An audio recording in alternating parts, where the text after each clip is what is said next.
સમાચાર હવે રાજકોટથી મળી રહ્યા છે, જ્યાં સહકારી સંઘમાં કંઈક નવા જૂની થાય તેવા એંધાણ વર્તાઈ રહ્યા છે। લોધિકા સંઘના ઇન્ચાર્જ પ્રમુખ તરીકે પૂર્વ ધારાસભ્યની નિયુક્તિ કરાઈ છે। પૂર્વ ધારાસભ્ય અરવિંદ રૈયાણીની ઇન્ચાર્જ પ્રમુખ તરીકે નિયુક્તિ કરવામાં આવી। લોધિકા સંઘના વર્તમાન પ્રમુખે રજા લેતા હાલ તો તેમની નિયુક્તિ થઈ છે। 25 દિવસની રજા લેતા ઇન્ચાર્જ પ્રમુખની નિમણૂક કરવામાં આવી છે। જો કે વર્તમાન પ્રમુખ નરેન્દ્રસિંહ જાડેજા રજા ઉપર ઉતર્યા છે।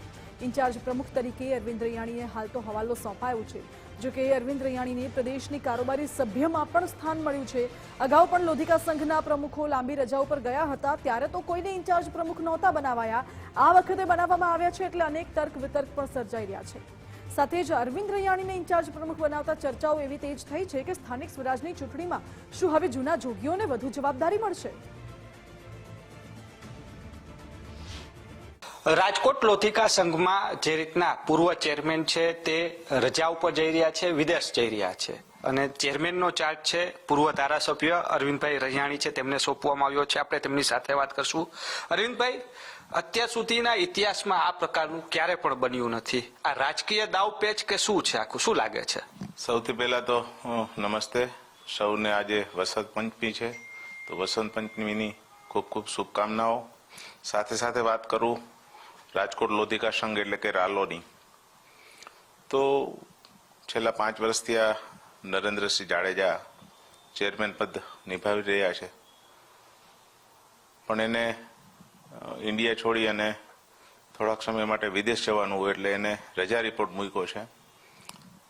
અને નિયમ પ્રમાણે વાઇસ ચેરમેન હોય એને જવાબદારી મળતી હોય છે, પણ રાલોની અંદર છેલ્લા 2 વર્ષથી વાઇસ ચેરમેન નથી, એટલે ગઈ 10 તારીખની મિટિંગમાં એને રજા રિપોર્ટ મૂક્યો અને બધા ડિરેક્ટરોની વચ્ચે ચર્ચા થઈ, એટલે સર્વે નમૂતે મને જવાબદારી સોંપવામાં આવી કે અરવિંદભાઈ જ્યાં સુધી નરેન્દ્રસિંહ નથી ત્યાં સુધી સંભાળશે।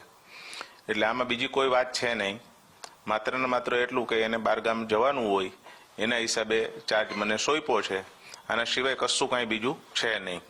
અરવિંદભાઈ, એવી પણ વાત આવે છે, કારણ કે જ્યારે ચૂંટણી થઈ ત્યારે ચેરમેનની રેસમાં આપનું પણ નામ ચાલતું હતું, અને જે રીતના 2 જૂથની વાત પણ હાલતી હતી રાજકોટ લોધિકા સંઘમાં, ને એક જૂથને ક્યાંક નીચું દેખાડવાના કહી શકાય કે હવે તેની પાછી પાની કરવાની શરૂઆત થઈ ચૂકી છે આ સહકારી સંઘની અંદર, શું કહો છો?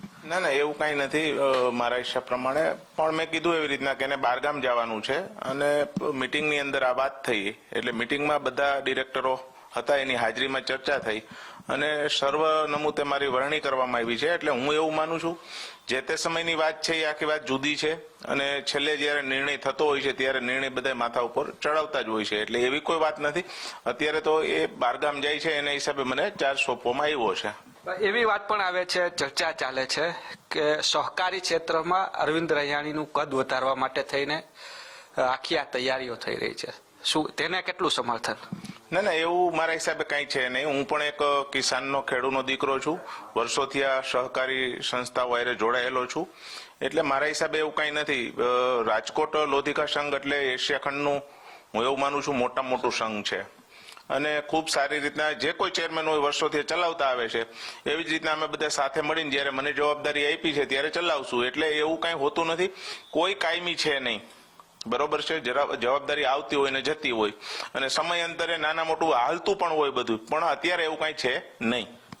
જે તમે એક શબ્દ જે બોલ્યા કોઈ કાયમી છે નહીં, આમાં જ કઈક મોટો જવાબ પણ છે। ના, ફરીથી હું કહું છું કે જવાબદારી કોઈ નાની હોતી નથી અને કોઈ કાયમી હોતું નથી। જવાબદારી જે છે તે બદલતી રહેતી હોય છે, દરેક કાર્યકર્તાને તક મળતી હોય છે। સહકારી ક્ષેત્રમાં પણ એવું જ હોય છે, દરેક વ્યક્તિને આની અંદર તક મળતી હોય છે।